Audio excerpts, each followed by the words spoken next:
Hello friends, welcome to my channel. मैं हूं वरुण और आज हम केमिस्ट्री का एक नया chapter the gases and liquid state करने जा रहे हैं। अगर आप हमारे चैनल पर नए हैं तो प्लीज़ हमारे चैनल को सब्सक्राइब करें और बेल आइकन को प्रेस करें ताकि हमारी वीडियोस की नोटिफिकेशन आप तक पहुंचती रहे।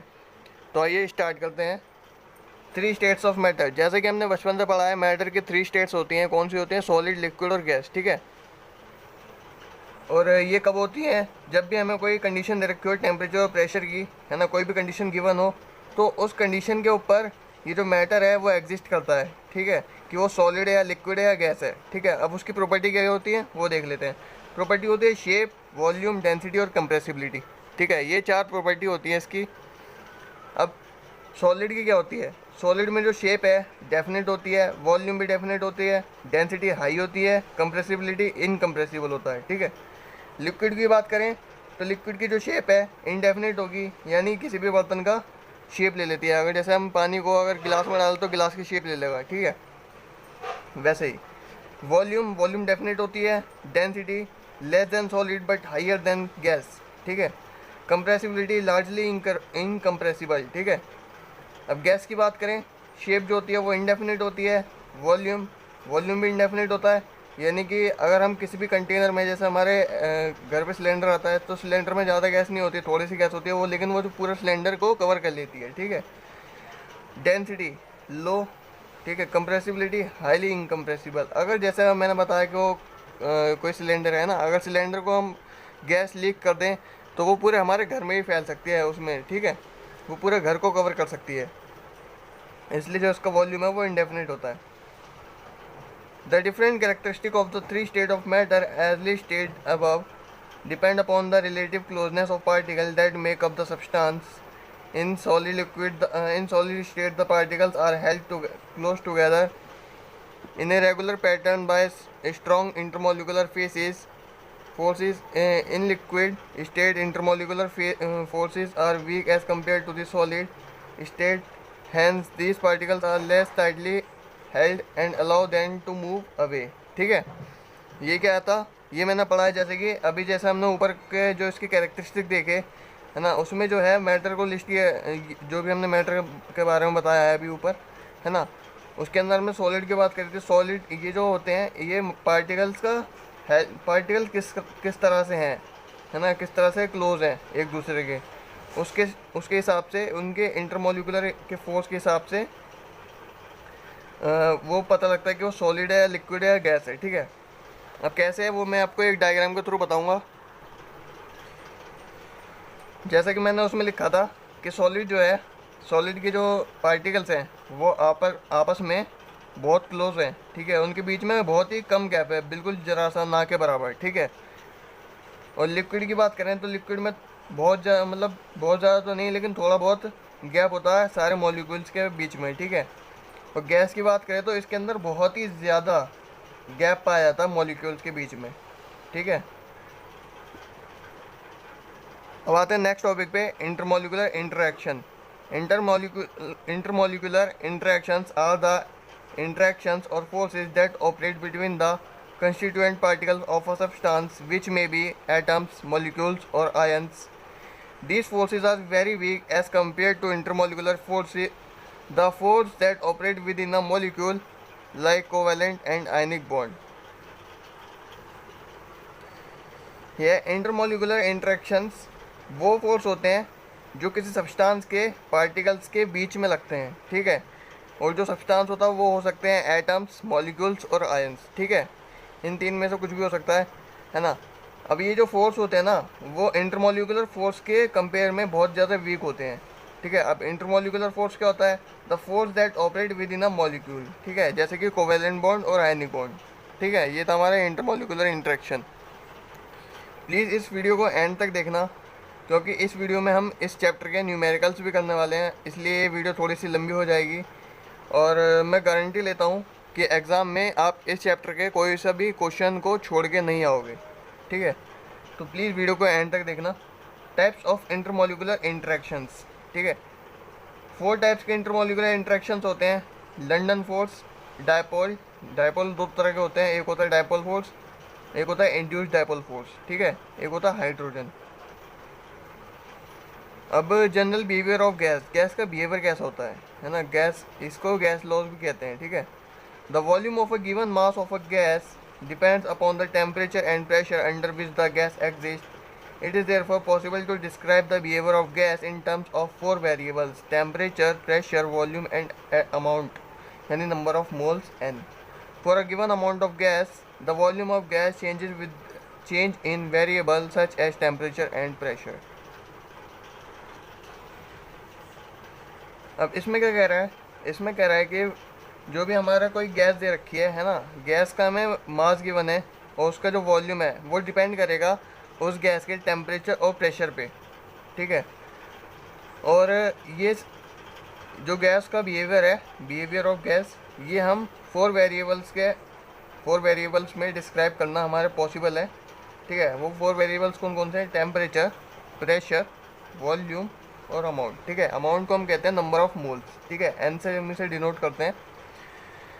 अब कह रहे हैं कि और हमें कोई गैस दे रखी है और उसका हमें अमाउंट जो है गिवन है, यानी नंबर ऑफ मोल्स हमें गिवन है, तो उसका जो वॉल्यूम ऑफ गैस है ना वो चेंज हो जाएगा जैसे जैसे उसके जो वेरिएबल्स है, जैसे टेम्परेचर और प्रेशर जो है जैसे जैसे चेंज होंगे वैसे वैसे उसका जो वॉल्यूम ऑफ गैस है वो भी चेंज हो जाएगा, ठीक है। ये था हमारा द गैस लॉ। अब ये जो है गैस लॉ से ही रिलेटेड कुछ टॉपिक्स हैं, ठीक है, जैसे effect of pressure on the volume of the gas, जिसको हम बॉयल्स लॉ कहते हैं, ठीक है। तो देखते हैं इसमें क्या है। The effect of pressure on the volume of gas for a given amount of gas at constant temperature was studied by Robert Boyle in 1662 for different gases, ठीक है। तो प्रेशर का जो इफेक्ट है वॉल्यूम ऑफ गैस पर, है ना, और उसका जो कोई अमाउंट गिवन है, ठीक है, किसी भी कांस्टेंट टेम्परेचर पे है, वो रॉबर्ट बॉयल ने उसकी स्टडी करी थी 1662 में, है ना, डिफरेंट गैसेस के लिए उसकी स्टडी करी थी। Boyle's law states that at constant temperature the volume of a given amount of gas is inversely proportional to its pressure, ठीक है। बॉयल्स लॉ ने कहा था कि अगर एट अ कांस्टेंट टेम्परेचर, किसी भी कांस्टेंट टेम्परेचर पे volume of given amount of gas जो होगा वो इन्वर्सली प्रोपोर्शनल होगा इसके प्रेशर से, यानी मैथमेटिकली हम ऐसे कह सकते हैं V is inversely proportional to the pressure, ठीक है। और हम इसको ऐसे भी लिख सकते हैं P1 V1 equals to P2 V2, ठीक है। अब हम इसका ग्राफ समझते हैं, ठीक है। When the pressure of gas P is plotted against volume of gas V, the exponential curve is obtained। यानी यहाँ देख सकते हैं आप, जो P है ना, P हमने जो प्लॉट किया है V के अगेंस्ट, यहाँ पे V है और ये P है, ठीक है। V के अगेंस्ट हमने प्लॉट किया है एट अ कांस्टेंट टेम्परेचर, ठीक है, तो ये कर्व शेप में आ रहा है। However, when the pressure P of gas is plotted against 1 by V, if straight line is obtained, इसका जो हमारा ग्राफ बनेगा 1 बाई वी है, 1 बाई वी के अगेंस्ट हमने प्लॉट किया है P, ठीक है। तो ये जो है स्ट्रेट लाइन जा रही है, और अगर हमारा जो product of pressure and volume यानी PV is plotted against P, straight line parallel to x axis is obtained, ठीक है। यानी प्रेशर है ना, प्रेशर के अगेंस्ट हमने किया है PV के अगेंस्ट P लिखा हुआ है ना, प्रेशर, है ना। तो ये जो है हमारी एक्स एक्सिस में आप देख सकते हैं ये जो स्ट्रेट लाइन है ना हमें मिल रही है, ठीक है। ये था इसका ग्राफ। अब यहाँ पे हमारे पास इसके बेस पे एक क्वेश्चन है। The volume occupied by a given mass of a gas at 298 kelvin is 25 ml at 1 atmospheric pressure. Calculate the volume of the gas if the pressure is increased to 1.25 atmospheric, keeping temperature constant। अब जैसे हमने उसका अभी हमने formula पढ़ा था, उसमें formula था P1 V1 equals to P2 V2, है ना। तो इसमें वही फॉर्मूला रहेगा। अब जैसे हमें क्वेश्चन में जो दे रखा है वो हम लिख लेते हैं। पहले में वॉल्यूम दे रखा था 25 ml, ठीक है, और इसका जो प्रेशर था वो था 1, ठीक है, 1 ATM यानी यहाँ पे हमने एटमॉस्फेरिक प्रेशर लिया है, यहाँ पे एटॉमिक मास नहीं है इसका मतलब, ठीक है। कहीं आप फर्स्ट चैप्टर को रिलेट करने लग जाओ इसके साथ। ATM यानी एटमॉस्फेरिक प्रेशर, ठीक है। अब हमें V2 निकालना है। यहाँ पे कह रहा है calculate the volume of the gas, है ना। V2 निकालना है, फर्स्ट वॉल्यूम दे रखा था, V2 निकालना है। अब P2 क्या दे रखा है, if the pressure is increase to 1.25 atm, ठीक है 1.25। हमने बॉयल स्लोप में पढ़ा था P1 V1 equal to P2 V2 होता है, ठीक है। तो हम जो वैल्यूज़ है P1 P2 V1 जो हमें गिवन है, इसकी वैल्यू हम सब्स्टिट्यूट कर देते हैं इस वाले फार्मूले के अंदर, ठीक है। इस फार्मूले में हम इसकी वैल्यू सब्स्टिट्यूट कर देते हैं, तो हो गया हमारे पास 1 इंटू में 25 इक्वल टू 1.25 इंटू में V2, ठीक है।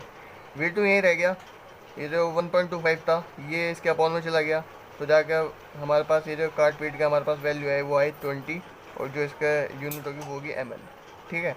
क्योंकि हम देख सकते हैं वॉल्यूम जो है हमें ml में दे रखा है।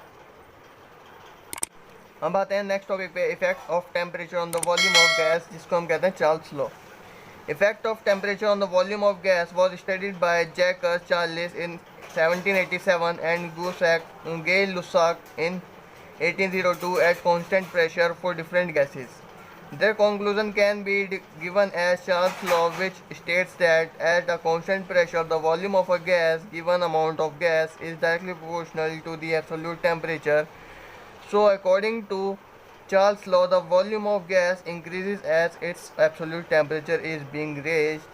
If its absolute temperature is lowered, its volume will consequently decreases. Mathematically, Charles' law is expressed V is directly proportional to T. Proportionality का साइन रखता है तो कोई कांस्टेंट वैल्यू आ जाती है, जिसको हमने ले लिया के जो है हमारा कांस्टेंट वैल्यू है, जिसकी वैल्यू होती है 1, V इक्वल्स टू के टी, ठीक है। तो इसका जो यहाँ पे फॉर्मूला बनता है, इससे फॉर्मूला बन जाता है हमारा V1 अपॉन में T1 equal to V2 upon में T2, ठीक है। और ये जो इसका ग्राफ है, ठीक है। अब मैं आपको थोड़ा सा बता देता हूँ क्या था इसमें। तो इसमें कहा है कि वॉल्यूम ऑफ गैस पे जो इफ़ेक्ट ऑफ टेम्परेचर होता है ना, उसके बारे में 1787 में जैकस चार्ल्स और गे-लुसाक ने 1802 में इसके बारे में पढ़ा था, है ना, at a constant pressure for different gases, ठीक है। लेकिन जो उनका जो कंक्लूजन आया था ना, उन्होंने चार्ल्स लॉ ने बताया था, चार्ल्स लॉ से पता लगा था हमें कि जो किसी भी कांस्टेंट प्रेशर पे जो वॉल्यूम ऑफ गैस है, volume of given amount of gas है, वो डायरेक्टली प्रोपोर्शनल होगी किसी भी टेम्परेचर पे, एब्सोल्यूट टेम्परेचर, ठीक है। तो चार्ल्स लॉ के द्वारा हमें ये पता लगता है कि अगर किसी भी गैस का वॉल्यूम जो है वो बढ़ता है, इंक्रीज होता है, तो उसके साथ साथ उसका जो टेम्परेचर है वो भी बढ़ेगा, ठीक है। और जो अगर इसका टेम्परेचर जो है वो कम होता है तो वॉल्यूम भी कम होगा, ठीक है। जैसे हमने इसका फॉर्मूला पढ़ा था V is directly proportional to T, है ना, जो हमारा जो फर्स्ट फॉर्मूला था, उससे जो फॉर्मूला जो हमारा बनता है वो बनता है V1 upon T1 equal to V2 upon T2। इसके बेस पे हम एक क्वेश्चन भी करेंगे। अब आते हैं एक नए टॉपिक पे, effect of temperature on pressure, ठीक है। प्रेशर पे जो है इफेक्ट ऑफ टेम्परेचर क्या है, ठीक है। ये हमारा जो है इसको हम कहते हैं गे-लुसाक लॉ। इस लॉ में कुछ भी नहीं है, ये बस ये लॉ कह रहा है कि जो हमारा जो प्रेशर है वो डायरेक्टली प्रोपोर्शनल होता है टी के, ठीक है। तो this law states that pressure of a given amount of gas at constant volume is directly proportional to its absolute temperature, ठीक है। प्रोपोर्शनलिटी का साइन आ तो वो कांस्टेंट वैल्यू हो जाएगी के, ठीक है। अब जो हमने वो अभी इससे पहले जो लास्ट टॉपिक पढ़ा था उसके बेस पे हम एक क्वेश्चन करेंगे, जिसका नाम था चार्ल्स लॉ के बेस पे हम एक क्वेश्चन करेंगे। तो इस क्वेश्चन में क्या है, a given amount of gas is maintained at constant pressure and occupies a volume of 2 litre at 1000 degree Celsius. What would be volume if gas is cooled to 0 degree Celsius keeping pressure constant, ठीक है। तो जैसे कि अभी मैंने बताया था, उसका चार्ल्स लॉ का जो हमने जो फॉर्मूला पढ़ा था वो था V1 अपॉन में T1 equal to V2 upon T2, है ना। तो शायद से आपसे हो जाए, एक बार आप वीडियो पॉज करके अपना आंसर निकालने की कोशिश कीजिए। इसमें मैं आपको थोड़ा सा हिंट दे देता हूँ।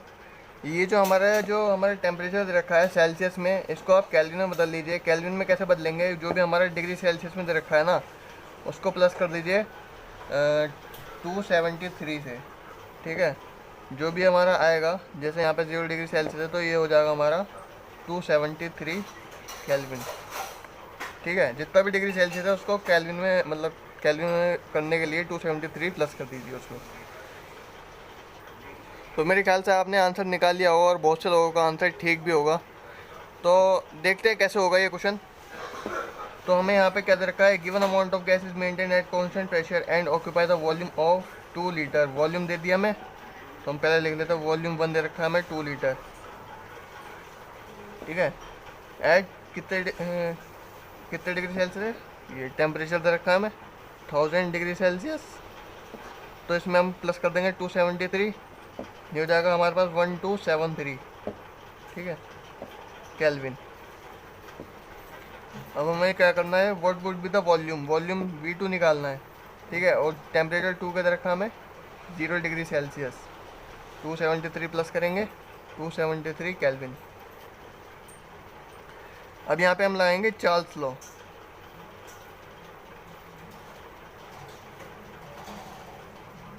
चार्ल्स लॉ, ठीक है। चार्ल्स लॉ का फॉर्मूला क्या होता है, V1/T1 इक्वल्स टू V2/T2, ठीक है। V1 क्या था हमारा 2 था, T1 क्या था 1273, है ना। अब हमें V2 निकालना है, T2 क्या हमारा 273, ये हो जाएगा हमारा V2 इक्वल्स टू 273 इंटू में 1273/2, ठीक है। जब आप इसको सॉल्व कर लोगे तो इसका आंसर आएगा 0.4291 लीटर, ठीक है। बहुत इजी क्वेश्चन है, आप एक बार करके देखना और शायद से कुछ लोगों का आंसर भी ठीक आया होगा। अब आते हैं एक और नए टॉपिक पे, एवोगैड्रो लॉ। ये जो है, ये जो हमने लास्ट 3 टॉपिक्स करे हैं ना, उसी से रिलेटेड है। The Italian physicist Amedeo Avogadro was the first to propose in 1811 a relationship between the volume of a gas and the number of molecules present in it. This relationship is known as Avogadro's law, ठीक है। जैसे कि आपने पहले भी पढ़ा है कि एवोगैड्रो लॉ जो होता है वो 6.022 इंटू में 10 की पावर -23 ऐसी वैल्यू होती है कुछ, है ना, 10 की पावर 23 होती है। तो अब इसमें ये क्या कह रहे हैं, जो ये है इटालियन साइंटिस्ट थे एक एमेडियो एवोगैड्रो, जिन्होंने 1811 में प्रपोज किया, ये बताया था, है ना। सबसे पहले ये बताया था कि जो रिलेशनशिप क्या होता है वॉल्यूम और गैस के बीच में, ठीक है, और जो उसके मॉलिक्यूल्स जो हैं उसके अंदर प्रेजेंट है ना, उसका नंबर। इस रिलेशनशिप को जो है हम एवोगैड्रो लॉ कहते हैं। Equal volume of all gases at the same temperature and pressure contain equal number of molecule, ठीक है। Equal volume of all gases at the same temperature and pressure contain equal number of molecules. Mathematically हम इसको कह सकते हैं V is directly proportional to N। N जो है यहाँ पे हमारा है नंबर ऑफ मॉलिक्यूल्स, और V जो है वॉल्यूम, ठीक है। और ये जो है हमारा एट कॉन्स्टेंट टेम्परेचर और प्रेशर को होगा, कॉन्स्टेंट टेम्परेचर और प्रेशर, ठीक है। जैसे कि मैंने बताया V और N जो है वॉल्यूम और नंबर ऑफ मॉलिक्यूल्स है हमारे। At a given temperature and pressure, the number of molecules present in the gas is directly proportional to the number of moles, ठीक है। जिससे हम कह सकते हैं N is directly proportional to N। जो यहाँ पे छोटा N है वो है हमारा नंबर ऑफ मोल्स, जो बड़ा N है वो है नंबर ऑफ मॉलिक्यूल्स, ठीक है। अब ये हो गया नंबर ऑफ मॉलिक्यूल्स जो है हमारा, हम इसको वॉल्यूम कहते हैं, ठीक है। Volume is directly proportional to N, है ना। यहाँ पे जैसे हमने बताया था volume is directly proportional to N, है ना। तो N की जगह हम क्या लिख सकते हैं V, क्योंकि ये हो जाएगा V इक्वल टू ये जो हमारा कांस्टेंट का साइन हो जाएगा और N आ जाएगा, यानी V जो है इक्वल हो जाएगा N के। N की जगह हम V लिख सकते हैं, V is directly proportional to N, ठीक है। तो इसका जो हमारा फॉर्मूला बनेगा वो बनेगा V अपॉन में N इक्वल टू कॉन्स्टेंट, ठीक है। V अपॉन में N1, इससे हमारा जो फॉर्मूला मिल गया, हमें मिल गया V अपॉन में N1 equal to V2 upon में N2, ठीक है। इसके बेस पे हम एक क्वेश्चन करते हैं। अब यहाँ पे उसके बेस पे हमारे पास एक क्वेश्चन है, 0.965 mole of a gas occupies a volume of 5.0 L in liter at 298 Kelvin temperature and 1 atm pressure. What would be the volume of 1.80 mol of the gas at the same temperature and pressure, ठीक है। अब इसका हम solution करते हैं। हमें कितना मोल दे रखा है ना, N1 दे रखा है हमें 0.965, ठीक है। अभी हमें वॉल्यूम दे रखा है V1 5.0 लीटर, ठीक है। और 298 केल्विन है टेम्परेचर है, 1 एटमॉस्फेरिक प्रेशर है। What would be the volume of, ये हमारा जो है कांस्टेंट, ये हो गया कांस्टेंट टेम्परेचर प्रेशर हो गया, ठीक है। What would be the volume of 1.80 मोल, है ना, N2 1.80, ठीक है, eight the same temperature and pressure. अब हमें वॉल्यूम निकालना है, ठीक है, V2 निकालना है। तो जैसा अभी हमने बताया था V1 अपॉन में N1 equal to V2 upon में N2, ठीक है। ये मैंने फॉर्मूला अभी फाइंड किया था एवोगैड्रो लॉ से, ठीक है। अब हमें V1 यानी 5.0, N2 N1 है 0.965, V2 N2 गया हमारा 1.80,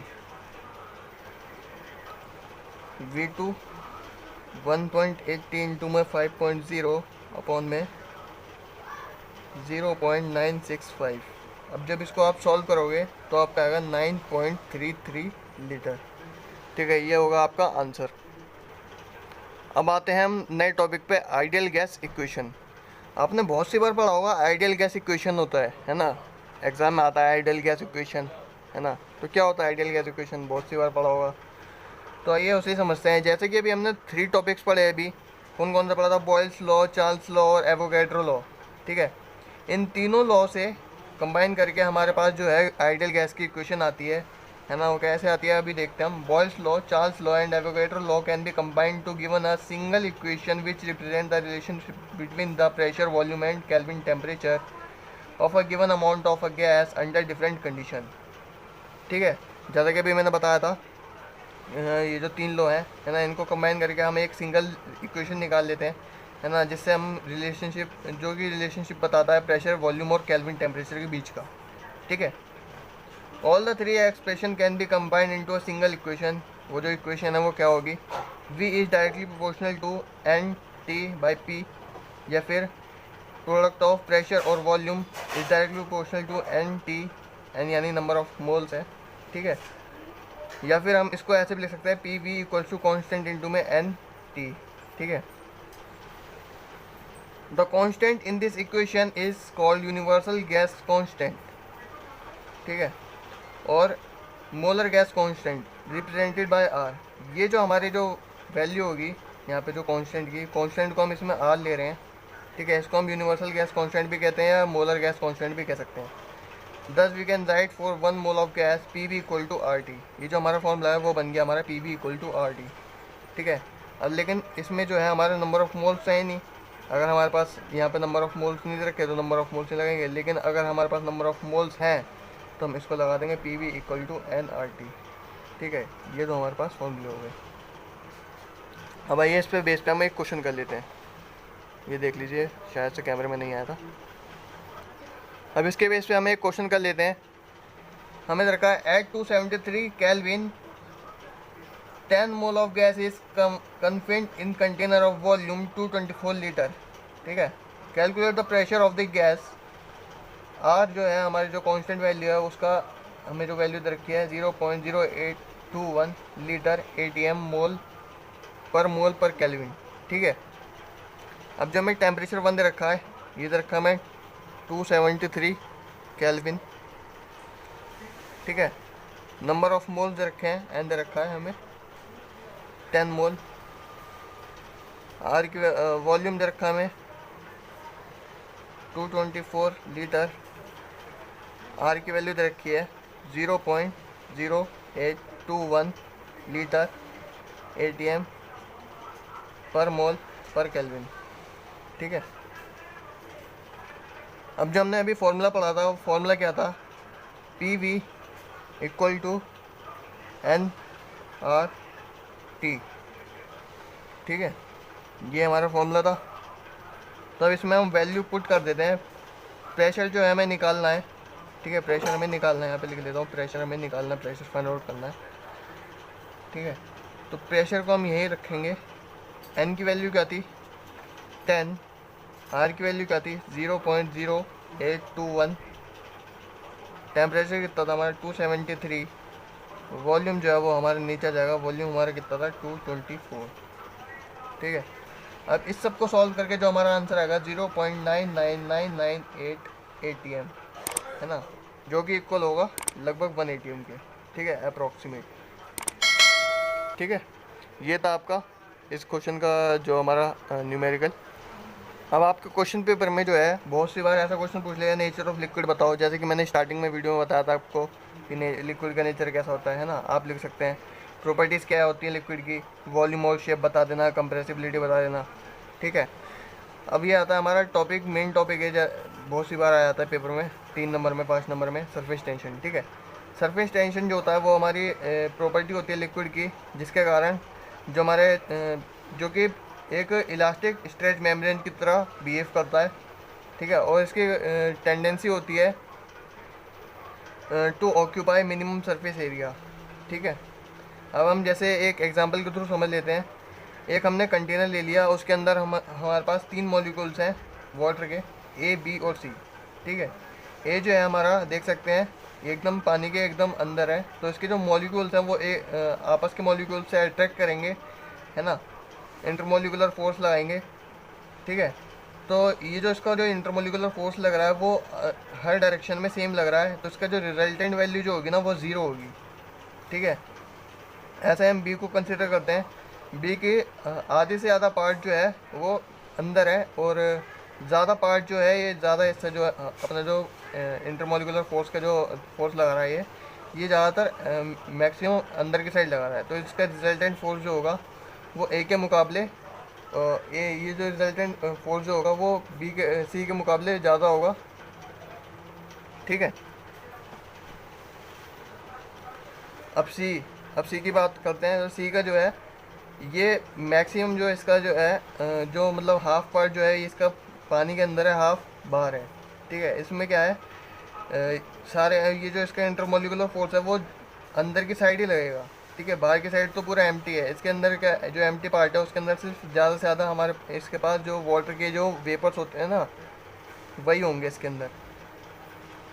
ठीक है, अब इसको हम एक बार पढ़ लेते हैं। Molecule A is well inside the liquid and is attract equally in all directions by other molecules lying within its sphere of influence, hence the resultant cohesive force on A is 0 in any direction. ठीक है, the molecule of the liquid near its surface such as B have a part of their sphere of influence outside the liquid. There are more molecules attracting it downward direction than in upward direction, so it experiences net inward force. ठीक है, यानी जो B का part है ना, वो आधे से ज़्यादा पार्ट अंदर है और मैक्सिमम फोर्स ये अंदर की साइड लगा रहा है, तो इसका जो नेट एक्सपीरियंस जो फोर्स होगा ना, जो नेट फोर्स होगा वो इनवर्ड फोर्स होगा, यानी ये ज़्यादा जो पार्ट है वो उसका अंदर की साइड जो है इसका नीचे की साइड मैक्सिमम फोर्स होगा। ठीक है, the molecules of the liquid at the surface such as see have half on their surface of influence outside the liquid. The lower half of sphere of the influence is completely full of liquid molecule while the upper half empty except for a few molecules of vapor. The resultant force on C is downward and is maximum. ठीक है, जो सीप का जो maximum जो हमारा जो force होगा वो अंदर की साइड ही लगेगा, पानी के अंदर की साइड, नीचे की साइड। ठीक है, और जो इसका जो रिजल्टेंट फोर्स होगा वो डाउनवर्ड होगा, और यही जो फोर्स होगा इसी को हम मैक्सिमम फोर्स कहेंगे। ठीक है, एप्लीकेशन ऑन सरफेस टेंशन बहुत सी बार पूछ लिया जाता है 2 नंबर में, 3 नंबर में। कुछ एप्लीकेशंस बता दो, 2 एप्लीकेशन, 3 एप्लीकेशन। ठीक है, in oil lamps the oil rises up in the wicks by the property of surface tension. ठीक है, soldering of 2 metals if possible only the account of their property. ठीक है, plants suck water through roots hair due to it. Insect can crawl on the surface of water. ठीक है, ये जो है इसकी एप्लीकेशंस हैं सरफेस टेंशन की। अब ये जो चैप्टर है हमारा वो लगभग कंप्लीट हो ही गया है। अब ये टाइप्स ऑफ मॉलिकुलर फोर्स है ना, जैसे अभी मैंने बताया था इंटरमोलिकुलर फोर्स होते हैं ना, तो वो किस तरह से बिहेव करते हैं ना, तो उसके जो टाइप्स हैं वो 2 तरह के होते हैं। फोर्स ऑफ कोहिजन यानी कोहिजन फोर्स जो हम कहते हैं, ठीक है, और एडिशन फोर्स। ठीक है, 2 टाइप्स के मॉलिकुलर फोर्स होते हैं। The force of attraction between the molecules of the same substance is called force of cohesion or cohesion force. ठीक है, फोर्स ऑफ अट्रैक्शन जो होता है मॉलिक्यूल्स के बीच में वो सेम सब्सटेंस के बीच में होता है, उसको हम कोहेजन फोर्स या कोहेसिव फोर्स भी कहते हैं। और जो एडिशन फोर्स होता है वो इसका थोड़ा जस्ट अपोजिट होता है। Force of attraction between the molecules of different substance के मॉलिक्यूल्स के बीच में जो फोर्स का अट्रैक्शन होता है ना, अट्रैक्शन जो होता है ना, उसको हम फोर्स ऑफ एडिशन कहते हैं या एडिसिव फोर्स कहते हैं। अभी है हमारा जो चैप्टर का last topic, viscosity. The property of liquid और gases by virtue of which an internal resistance of friction comes into play when a liquid is in motion is called viscosity। ठीक है,